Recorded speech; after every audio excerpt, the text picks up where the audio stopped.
Okay, well, I'll get going.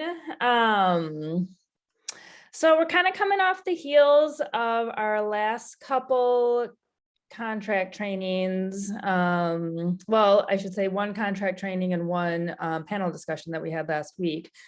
Just writing in competition,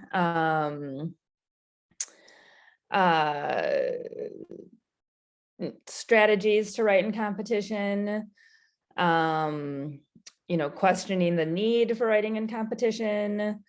And the latest WRA magazine in September had a great article on the home inspection contingency, and giving a couple ideas that we're pretty familiar with already, for those writing contracts. Newer agents might not be. But giving some strategies around the home inspection contingency. So I thought we could highlight those again. I'm going to go over the inspection contingency in full as well, and then really open this up for questions around the home inspection contingency, questions on how it plays out, any questions on right to cure. I would love to hear questions on process. Just, those kind of minor detail questions, etiquette, anything like that. I don't think we're going to be taking up the entire time here, discussing the home inspection contingency and these kind of different ways that we can apply different verbiage to the contingency to help our buyers and our sellers. So with that, so the inspection contingency, we have seen in recent months that buyers are waiving home inspection contingencies altogether. I would say there has now been a return to that, return to writing with the home inspection contingency with the slightly less competitive landscape that we're in. So this is good news for buyers and sellers. Really, the inspection contingency, I know it seems counterintuitive, but the inspection contingency actually protects sellers as well, from post-close issues. We have not seen the full gamut, I don't think, of what the potential post-closing issues we're going to have. I don't think we've seen everything that could come out of how we've been having to write in recent months. But, having an understanding, or a buyer having an understanding of the full scope of work involved at a house, the complete picture of the condition of the home, helps the sellers as well. If the buyer can go into closing with eyes wide open, regarding the condition of the home, that's better for the seller as well. That means there's no surprises, nothing will come back after closing. So needless to say, we're happy that we're seeing the home inspection contingency being written again. So, but there are still ways that we can add additional details to the pre-printed contingency. And we'll talk about those at the end of the presentation. But I'm going to go over the inspection contingency first. So the inspection contingency contains 3 sections. It defines the inspection versus testing, the inspection contingency itself, which is a 3-point contingency item. And then it goes into the right to cure, the concept of right to cure as it relates to if defects are found, and kind of who has the control to kill the deal if a buyer objects to any defects. So I'm just going to start reading it and stop along the way and kind of explain each part. So the first section, starting at 178. So buyer may conduct only inspections or tests. Specific contingencies are included as a part of this offer. An inspection is defined as an observation of the property. So this part of the section is helping to define what an inspection is versus what a test is. So which does not include an appraisal or testing of the property other than testing for leaking carbon monoxide or testing for leaking LP gas. Excuse me, sorry, my phone is not off. A test is defined as the taking of samples of materials such as soils, water, air, or building materials from the property or lab or other analysis of these materials. So I'm going to stop there. So this is it's defining this for the buyer. If the buyer has any desire to test for mold or asbestos or air quality, that's a big one. That will be handled in the addendum A and not here. So just very important to make sure that you're only including inspections, again, which is an observation of a mechanical, not a test. Here's a provision for the seller. Seller agrees to allow the buyers, inspectors, testers, and appraisers reasonable access to the property. So if a seller is agreeing to an inspection contingency, they are also agreeing to allow the buyer's inspector into the property. We have had issues with that before where a seller will, kind of block off the time, won't let them into the home. So when you're presenting this offer to your sellers, you're making sure that they're understanding that, if this buyer can get in a timely manner, we need to make sure that we're accommodating to that. Buyer or licensees or both may be present at all inspections and testing. Except as otherwise provided, seller's authorization for inspections does not authorize the buyer to conduct testing of the property. So kind of reiterates, again, this is just for inspections, not for testing. We're not giving authorization regarding any testing, but inspections only. I want to go back to that buyers or licensees or both may be present at all inspections. We do have a, not a hard, set and fast policy, but we definitely recommend that licensees be at inspections, of course. If you as a buyer's agent cannot be at your buyer's inspection, please call on another agent to cover your time for you. It's just very important for the buyer's peace of mind, if any questions come up, but we want to make sure, again, that professionally and just as a support for our buyers that we are there for inspections. Another note, again, about testing. So line 186, any contingency authorizing testing should specify the areas of the property to be tested, the purpose of the test, any limitations on buyer's testing, and any other material terms of the contingency. So again, this is all addressed in the addendum A. If you were not to use an addendum A, I think that's why that note is here. You can put a contingency around testing and additional provisions if you were outside of this market, for example. So another provision for the buyer agrees to promptly restore the property to its original condition after buyer's inspections and testing are completed unless otherwise agreed to with the seller. This is very key. This next section, buyer agrees to promptly provide copies of all inspection and testing reports to the seller.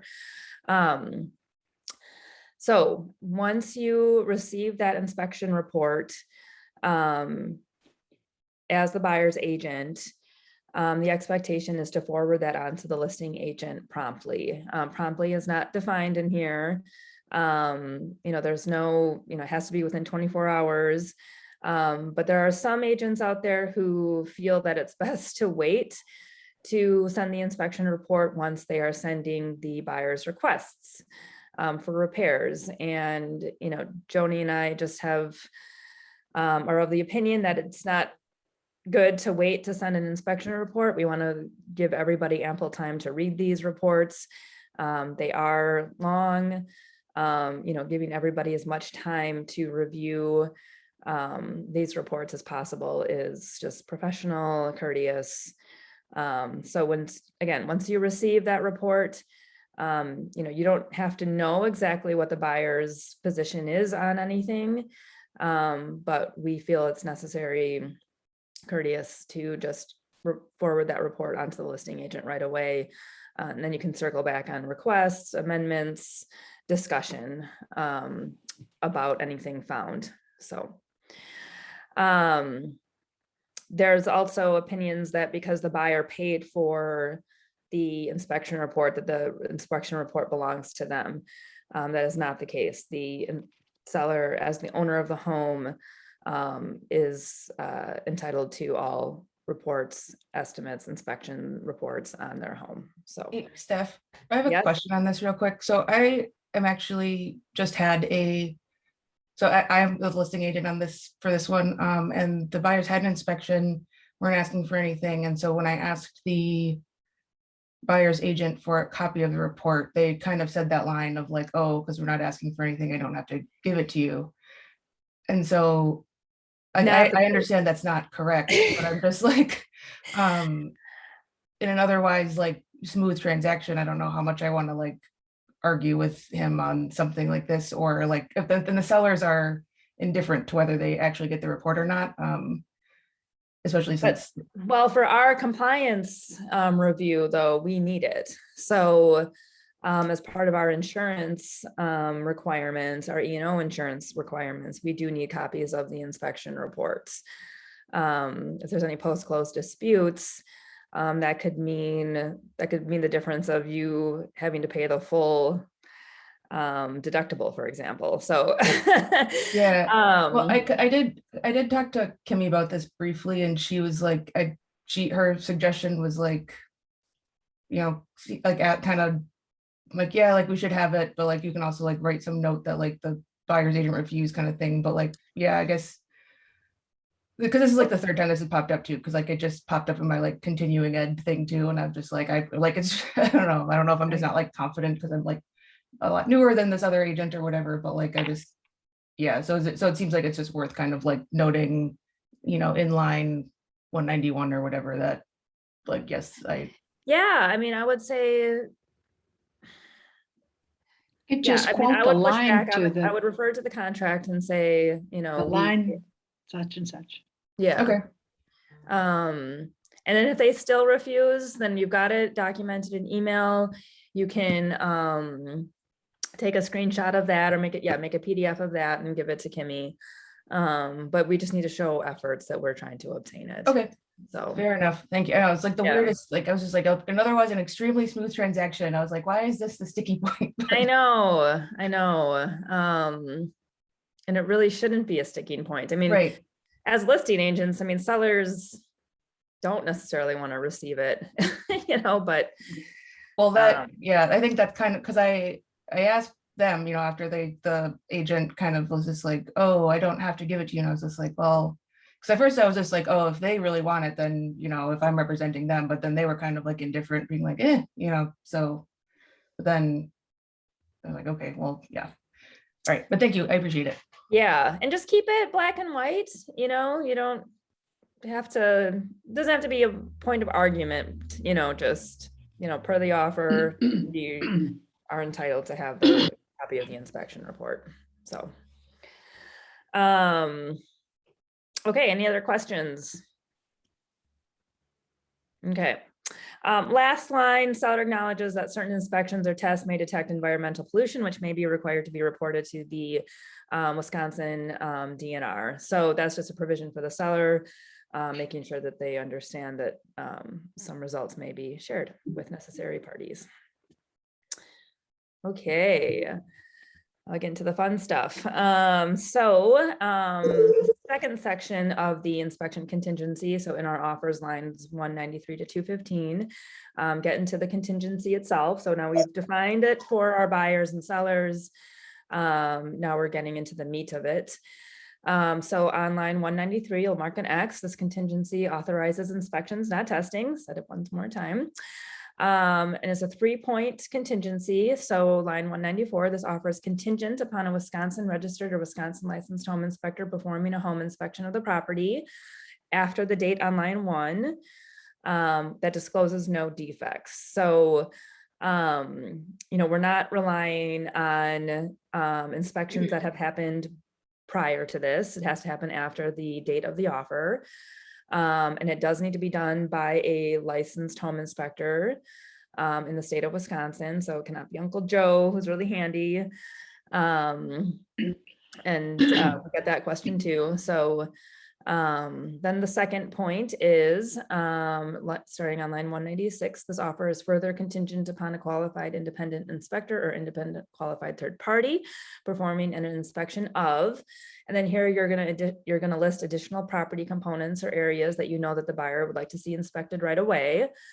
So, you know, as you're touring the property and it looks like the roof is compromised, you know, older shingles, you can see nail pops, you can see, you know, they're kind of worn, you know, that buyer might want to have a inspection of that component right off the bat from a separate party other than the general home inspector. So,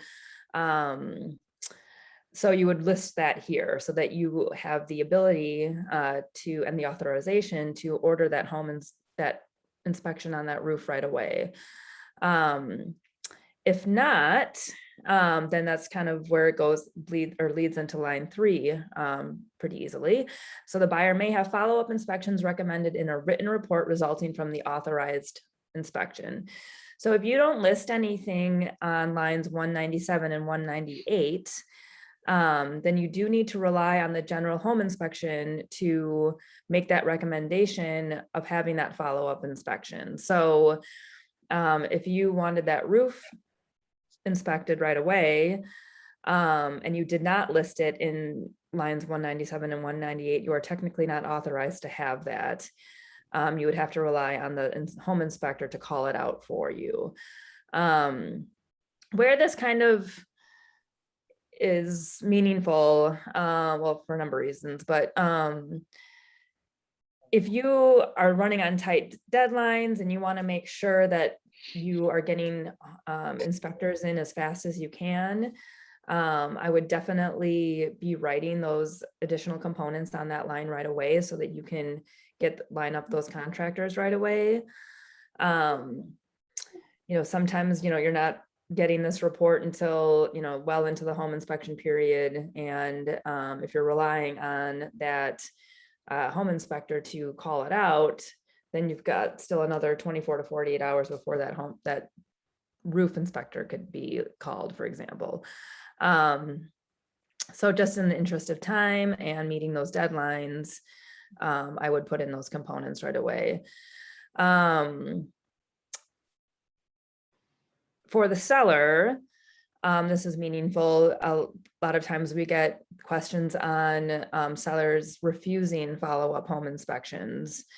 And we need to, as listing agents, make sure that our sellers are educated that the buyer is allowed to have follow-up inspections because it is recommended in their written report. So I think that it's very important to make sure that the seller is educated. That is actually a question that we get a lot, or find ourselves in contention between the buyer's agent and the seller's agent because we're ordering follow-up inspections that the seller doesn't think they're allowed to have. So making sure that we're just educating all parties on that. Line 203, buyer shall order the inspections and be responsible for all costs of inspections.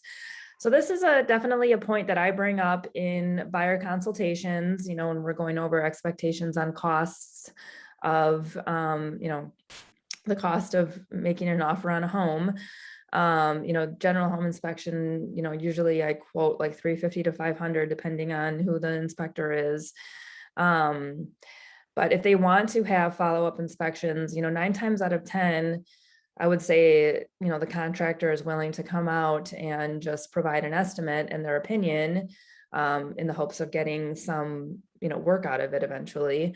But there are some out there, there are some components of a home that do require more invasive inspections. Chimneys, for example, you know, those can get costly when there's like a cleaning that needs to be required as a part of putting a camera up and seeing exactly what's going on with that chimney, for example. So just making your buyer aware that cost is going to be on them unless you negotiate otherwise. So we don't want any surprises. But another thing that I always tell buyers is, a $200 inspection could reveal, thousands and thousands of dollars of work that could be done. So this is why we're having it, and saving it. Just went through that on a transaction myself that ended up falling apart. But, I had a seller or a buyer who was complaining about how much they had to pay. And I just had to remind them that, this saved them from a $10,000 repair that wasn't, that the seller was not agreeing to. So, any questions before I move on? I'm gonna ask everyone to mute. Mute all. Yeah. Oh. One second. I get it. Oh, there, sorry, I muted you That's too, right. Joan. I What got were you it. gonna say? I've seen some of the inspection reports, and actually an inspection I had done for a client of mine recently, that the inspectors have changed quite a bit. I think because they're trying to avoid lawsuits, or they've been stung a couple of times. Their reports are more filled with contact a heating contractor for further evaluation, or contact a plumber for further evaluation.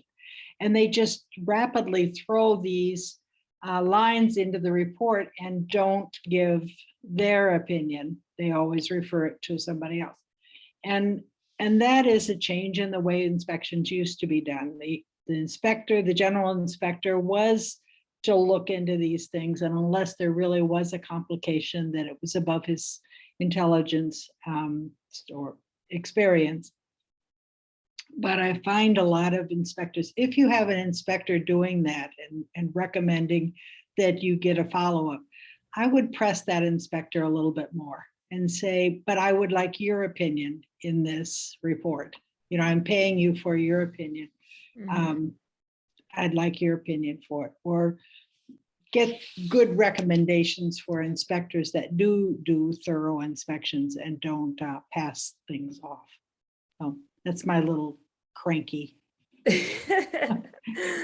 opinion on that. Point. I mean, because that could help inform too. I mean, whether or not they suggest having a follow-up. I mean, regardless, they'll probably suggest the follow-up inspection, but if they can see, for example, in HVAC, like, oh, it's got this color flame, which indicates that the heat exchanger could be bad, then Exactly. We've got more information to, kind of support our argument that this is why we need to have a HVAC person come out. And and if you guys have any questions too about these follow-up these follow-up inspections, there are some that warrant calls, and there are some that, depending on how you negotiate, you could just put on the seller right away too, so, kind of those bigger ticket, like roof, foundation,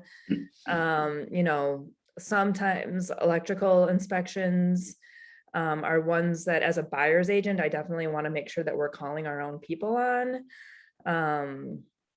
But, back to that HVAC example, for example, if we can, that could be just something that, here's seller, as long as you're getting an HVAC professional, licensed HVAC professional to do it and make any recommendations, that probably does not warrant a phone call out to somebody ahead of time. So, but just, if you need help talking through that, that's another thing that Joni and I can help with. So, Sure. Okay, so now getting on to timeline of the inspection. So lines 204 gives a caution: buyer should provide sufficient time for the home inspection and or any specialized inspections, as well as any follow-up inspections. So 206 is where we will indicate how long we have. So contingency shall be deemed satisfied within, and I just put 10 to 14 days here. It defaults to 15. After acceptance, the buyer delivers to seller a copy of the written inspection report dated after the date and a written notice listing the defects identified in those reports to which the buyer objects. We're going to talk about that in a moment, but it's not automatic that you're going to send a notice of defects once you receive the buyer's objections. So that, I feel like that line confuses people. But that's just giving a guideline for how the contingency is satisfied. Line 2, but it's not in practice, so it's different. Line 209, caution, a proposed amendment is not a notice of defects and will not satisfy this notice requirement. Again, we'll talk about that in a minute. Lines 210 to 211. So for the purposes of this contingency, defects do not include structural, mechanical, or other conditions, the nature and extent of which the buyer had actual knowledge or written notice before signing this offer. So again, this kind of comes down to a notice of defects and what a buyer might object to.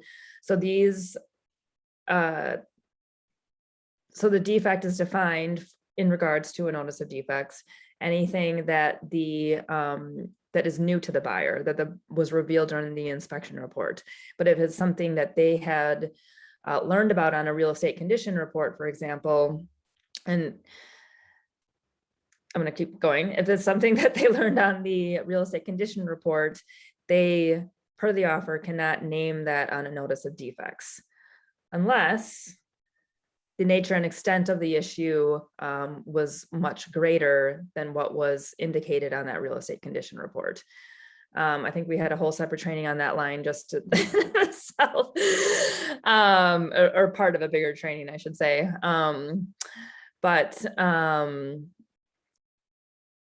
So I'll stop there, but basically, if you had known about the defect, it's not something that you can go ahead and name on a notice of defects, if that makes sense. So, But you could put it in an amendment.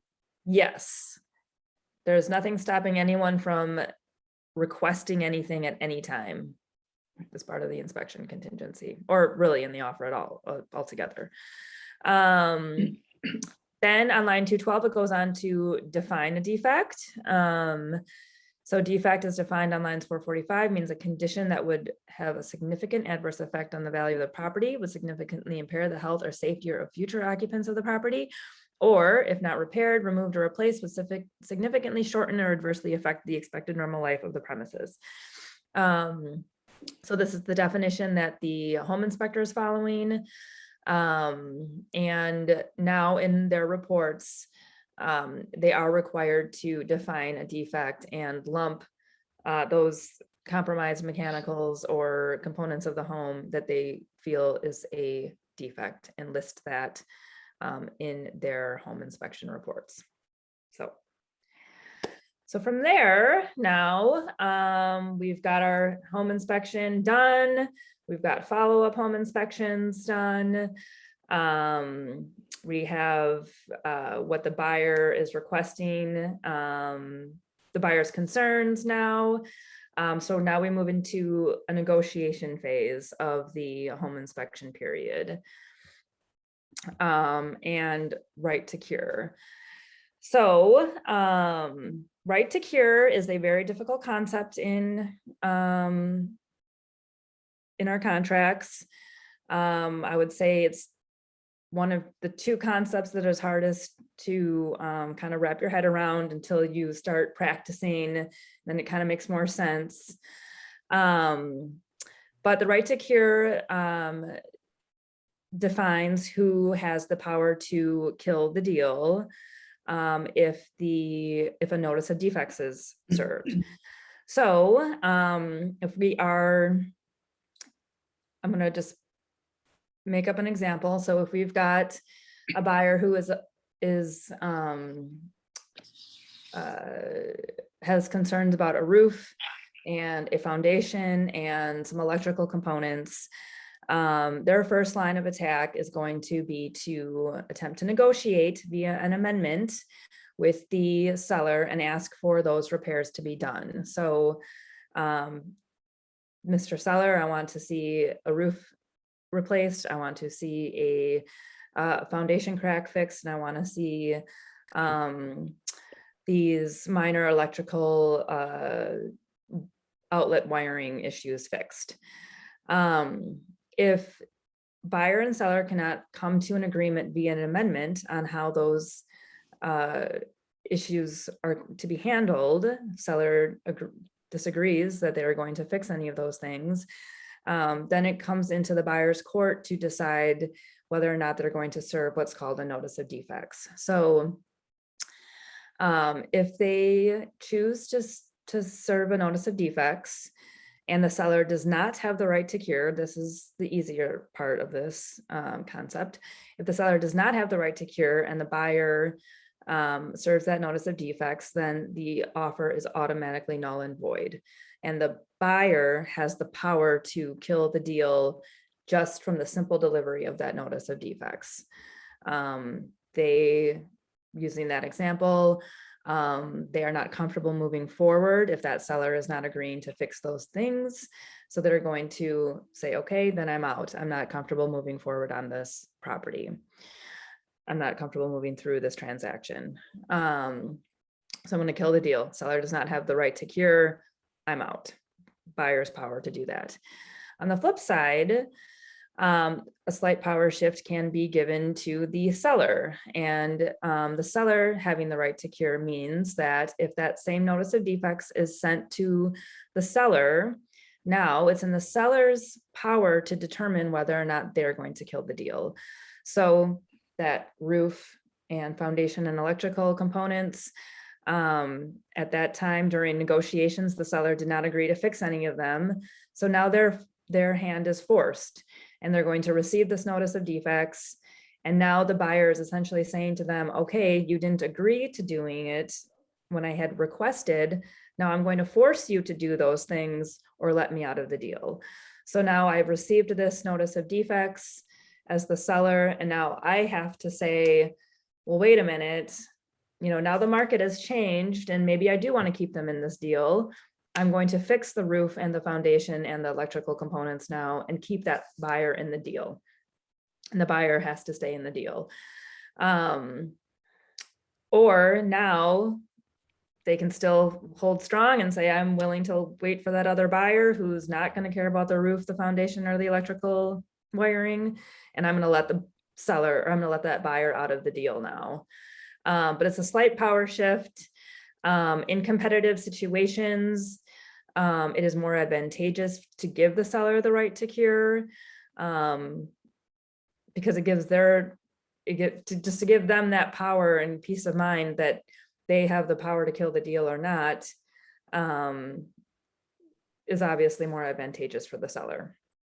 So when I first started, we were in real estate, writing contracts, writing offers. We were in a buyer's market.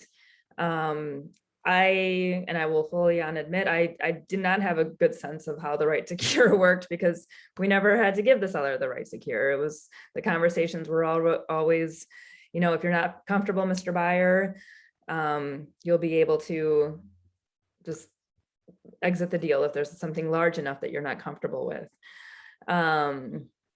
So I would say, again, if you have a question about how or whether or not it's appropriate to give the seller the right to cure, first of all, it's always the buyer's option. But as far as giving your advice on it, again, it just depends on the competitiveness in which you see this house. If it's going to be something that, there are going to be multiple offers on, it would probably serve your buyer well to give the seller the right to cure. If it's not something that you see as being an issue, you may not want to. So that buyer may not want to give the right to cure and keep that power for themselves. In practice, we're hoping that the right to cure never gets kicked in. We're hoping that our goal is always that buyer and seller are coming to an agreement via an amendment,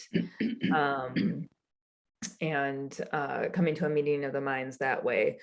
Serving a notice of defects is always your last line of offense or defense, depending on where you're at.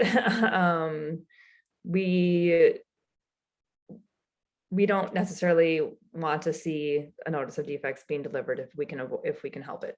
So then it just goes into how it would play out if a seller did have right to cure. And that's the next section or the next lines of this. So if the seller has the right to cure, the seller may satisfy the contingency by. So on line 218, they can deliver a written notice to the buyer within, and it's 10 days if it's left blank. As a buyer's agent, you might want to keep this deadline shorter because once that notice of defects is delivered to the seller, now if we left it at the default, they've got 10 days to decide whether or not they're going to cure the defects or not. And that might just be too long for the buyer to sit and wait. So that's just kind of my advice on working as a buyer's agent. You might want to see that tightened up. So if a seller receives a notice of defects, now it's in their court, they have right to cure. Now they need to deliver a notice back to the seller, back to the buyer, electing to cure if that is their decision. Then they must cure the defects in a good and workmanlike manner. And then 3, they need to deliver to the buyer a written report detailing the work done no later than 3 days prior to closing. I just want to point out that the direction on how sellers are electing to cure via that notice is important. And if at any point in a contract, it specifies on how a decision is to be made and it has to be done with a notice, we need to pay attention to that. If it's not done correctly, an email back saying that the seller is electing to cure does not suffice. It needs to be done on the correct form. A buyer can get out of the deal if that timeline comes and goes and it was not properly delivered. So very important to pay attention to. Line 222, so this offer shall be null and void if the buyer makes timely delivery of the notice of defects and written reports, and 1, seller does not have the right to cure. So that's that buyer's power. So right away, it's null and void if they deliver that notice of defect and seller does not have the right to cure. If the seller has the right to cure and they deliver a notice that the seller will not cure, so the seller on day 1, 2, or 3 or whatever can deliver a notice back to the buyer saying they're not going to cure, or the offer becomes null and void if the seller does not timely deliver the written notice of election to cure. So if that comes and goes and they have not delivered that notice saying they're going to cure, then just through the passage of time, then the offer becomes null and void because the seller sat on it and didn't make a decision. So that's where it's important that those things are delivered the way that the contract reads. All right, now that we've gotten through that, so in our competitive landscape, the angle of the WRA article where we're pulling all of this from, they're coming from the perspective of there has been, it's not even about modifying the inspection contingency in any way, it's reacting to the fact that the inspection contingencies have been waived altogether. And now that we are back, that was probably more common than actually modifying language in the inspection contingency, was actually waiving it altogether, which scares everybody. So now they're making suggestions, and these are some things that we have been employing already, but making suggestions on modifying the language so that both buyer and seller feel protected in the inspection contingency. So, I kind of just went through all of this, how it can play out, the inspection contingency as written in the offer. So again, using negotiating first amendments, not issuing a notice of defects, issuing a notice of defects for only certain items for which the cost of the repairs would exceed that the buyer is willing to absorb. So that's leading into the next thing. So twist number 1, putting a dollar limit on what the buyer is willing to absorb as it relates to the cost of repairs. So a buyer can include a provision where the buyer agrees not to issue a notice of defects unless the estimated cost to repair the defects exceeds an agreed upon amount. So this can be a compromise between the all or nothing method, where the buyers are choosing between having an inspection or feeling the need to waive it. So, again, this is a protection for the buyer in that they still have the opportunity to have an inspection contingency, but they have identified that, okay, I still want to know what's going on with this house, but if there are repairs the repairs are not greater than $5,000, then I'm still willing to move forward and eat those repairs after closing, or eat that cost after closing. But at least I still have an idea of what's going on with my house, going on with this house that I want to purchase, I should say, and not feeling totally left in the dark and not having an inspection altogether. So buyer may be willing to accept defects up to a certain dollar amount and will address those defects after closing. So, and then this is a protection for a seller, because then they have the reassurance that, that buyer's not going to quote unquote nickel and dime them. So, if they're willing to, take on small repairs, or, sometimes those foundation repairs can get up to a certain amount. But if the buyer's willing to take them on, that's great. So buyer can have the peace of mind knowing, and I know that they're willing to move forward if it doesn't get greater. And hopefully, as a seller, you should have an idea of what's going on with your house. So, it just makes that decision easier for them. Moving on to considerations when adding additional language around dollar limits. So how much is the buyer willing to accept? So this is definitely, conversations with your buyer. I think a lot of it's experience, how much cash they have on hand, but that dollar amount is definitely something that will be negotiated between the buyer and the seller as well. So, we've seen $1,000, we've seen $5,000, we've seen $10,000 ranges as far as, Mr. Buyer is willing to take on $5,000 worth of work. They're willing to take on $10,000 worth of work. Newer homeowners who don't have a lot of experience, they might want to keep that threshold lower. So always a negotiation point. Consideration 2, so who will obtain the estimates for repairs? Will each party obtain an estimate and find the average of the two estimates? So, this is a consideration to be made, and all details that need to be outlined in the provision, in the additional provisions, to get ahead of how we're kind of preparing a roadmap for how this can all go. So, and if we're relying on estimates that the buyer's obtaining, the seller might not be agreeable to that. They might want to have the opportunity to get their own repair or get their own estimates as well. So we need to spell out who is going to obtain these estimates, and how are we going to rely on these numbers. I would personally think it's fair for, if the seller wants the right to, and they always have the right to obtain their own estimate, but making sure that it's spelled out. Would be a consideration as a listing agent, that it's spelled out that seller has reserves the right to obtain their own estimate, and made part of a consideration when we're talking about dollar amounts as it relates to how much these components cost or these repairs cost. Consideration number 3, having enough time to obtain estimates regarding the expense to fix the defects. One possible safeguard would be for parties to build in an automatic extension. So this was lifted right from the WRA as well, that article, a consideration that I did not make before. But if it's taking a while to get these estimates, you might want to say, if we're running up on the deadline and contractors have not made themselves available to give estimates, that buyer and seller agree to automatically extend the inspection contingency for another 5 days or something.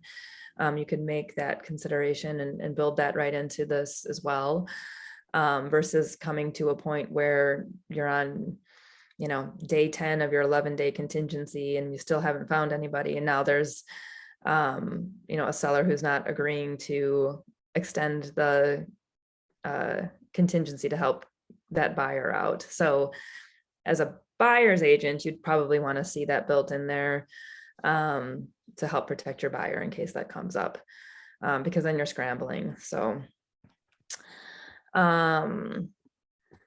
and probably the most meaningful and impactful regarding putting in putting this language into the additional provisions, making this a part of the contingency. So what if the total cost of the estimates for the repairs exceeds the amount in the offer? So, you know, this is where we get into issues and where it gets confusing, because, you know, we've spelled out buyers willing to eat up to $5,000 of the repairs. And if those repair totals come in below $5,000, we have no, you know, there's no argument. But then what do we do if it does exceed that? Are we automatically assuming that the seller is going to take on the rest of the cost of that?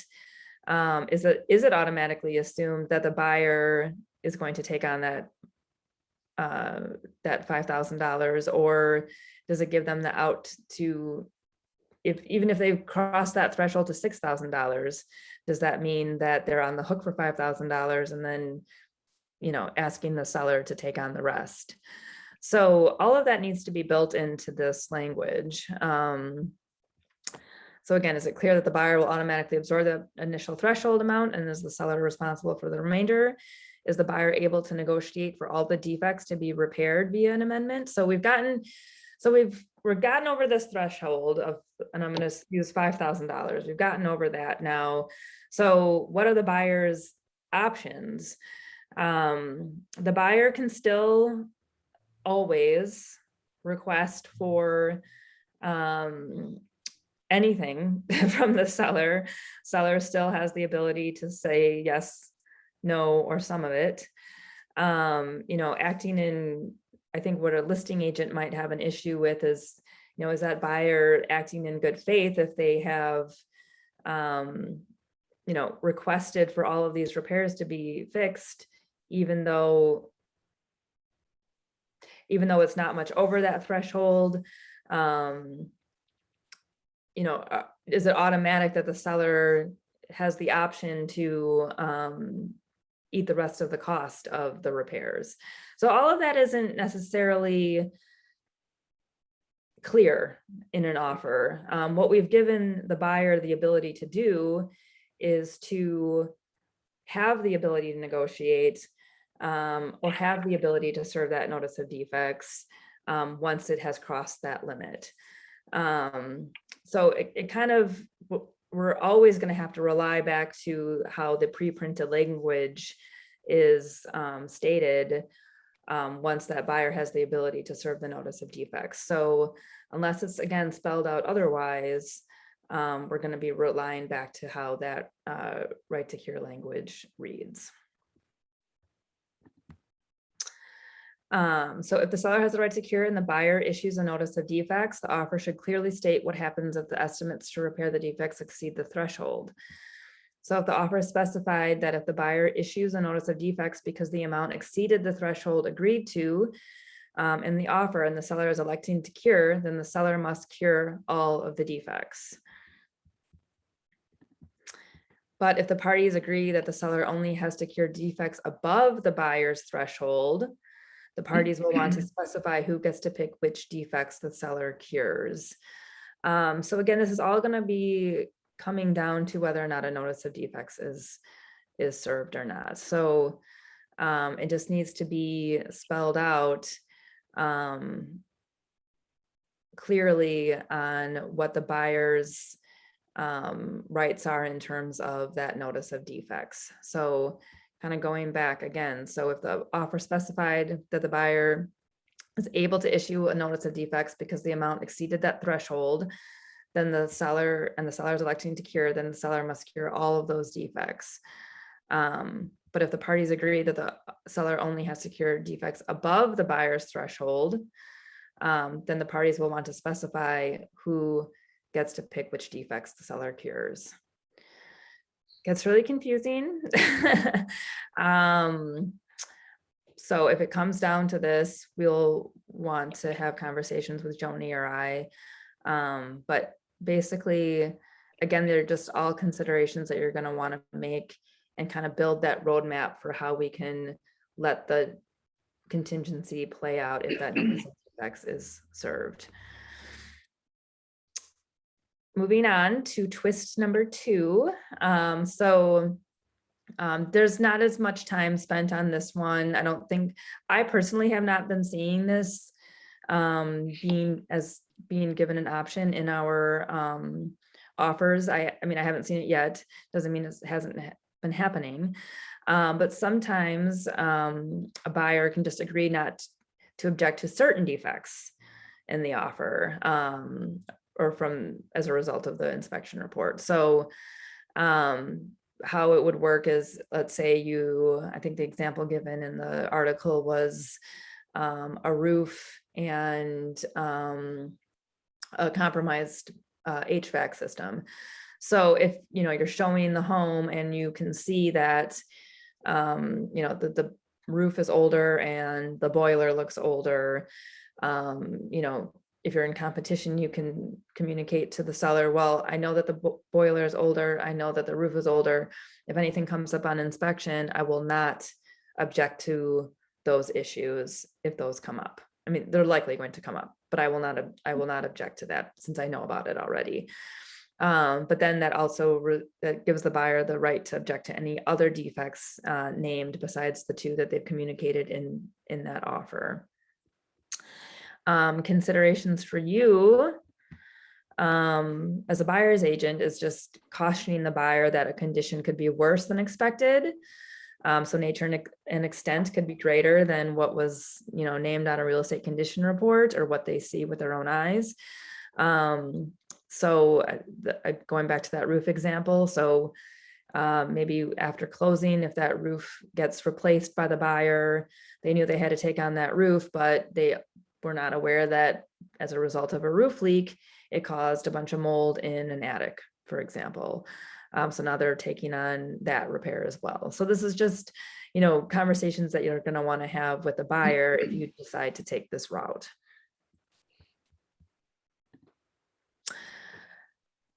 So takeaways, everything that I kind of pointed out in the beginning of this, of the training, but using the inspection contingencies in these ways allows the buyers and sellers to move away from the risky move of not including an inspection contingency at all. Buyer having a clear understanding of the condition of the property is in the best interest of both parties, as I clearly stated in the beginning. It's just really important. As a seller's agent, receiving an offer that doesn't have an inspection contingency is great, but it's kind of scary as well. So then the biggest takeaway I would say from this too is careful drafting of these additional languages, these additional provisions is key to the offer, and making sure that we're kind of thinking about potential problems before that they happen, and hoping that they never have to be employed, but just kind of building that roadmap ahead of time. So if this happens as a result of the inspection, then this will happen. If if the buyer is willing to eat a certain amount of repair costs, does that automatically mean that the seller is on the hook for the rest? Who gets to obtain estimates? Whose estimates are we going to rely on? So, kind of all of those considerations that need to be made. Yeah, I'm happy that people are using these more. And we're definitely happy that we're seeing inspection contingencies being put into play. And one more point too, that Joni and I were talking about, I think a couple of weeks ago. Not all of these have to be put into play all of the time. Really understanding where you're at in terms of how competitive the house is, the market, how long the house has been on the market, at what point are you writing this offer? Some of these don't need to be employed. I think a lot of people are just automatically employing some of these tactics, and they don't necessarily, there's not necessarily a need to. Just relying on the inspection contingency as it is would have been sufficient otherwise. So now that we have 5 minutes left, I'm going to stop talking. Does anybody have any questions?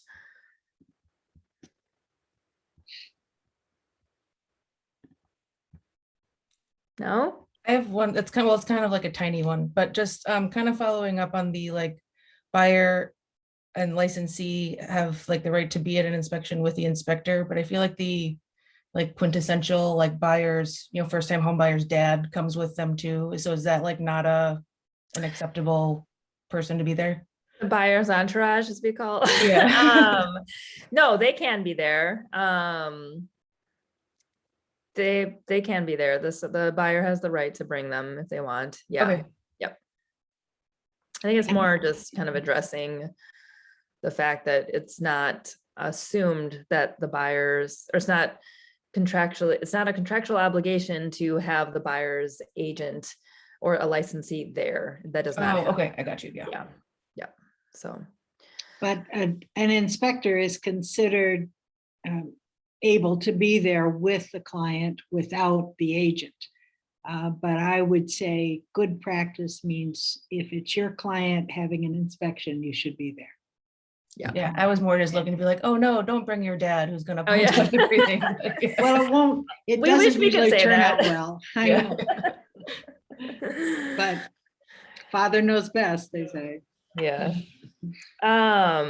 Just one more comment. I just can't like stress this enough. Like the inspection contingency is confusing. Really, until you start seeing how these things can be played out, in terms of how they're negotiated, in terms of right to cure, it's kind of hard to grasp. It's really hard to explain it to buyers as well, because if right to cure never kicks in, then it kind of feels futile to even have to explain it. So just always ask questions and call us if you have questions about it. And always ask questions when you're in the midst of the inspection contingency. If these deadlines come and go and no action has been taken, that could mean a lot worse for the clients than getting ahead of it, obviously. So. And one further reminder for especially new licensees, when you set an accepted date for the removal of the inspection contingency, put that date in permanent ink in your brain. Don't slip up and go past that inspection contingency expiration date. It's a common mistake with new licensees, and it can really reflect badly for your client. Yeah. I would put, you need to put that on the calendar. That's exactly. Right away. But beyond that, definitely put it in the calendar. Give it the calendar to your client. You have a calendar, but also that date becomes, it can't be forgettable. Yeah. All right, team. Thanks for hopping on with us. And we'll see you next week. I think we're talking about the condo listing next week. So. And then the week after that is vacant land. Perfect. Okay. Thanks all. Thank you, guys. Thank you, everybody. Bye. Good Have a good job, day. Steph. You too. Thanks.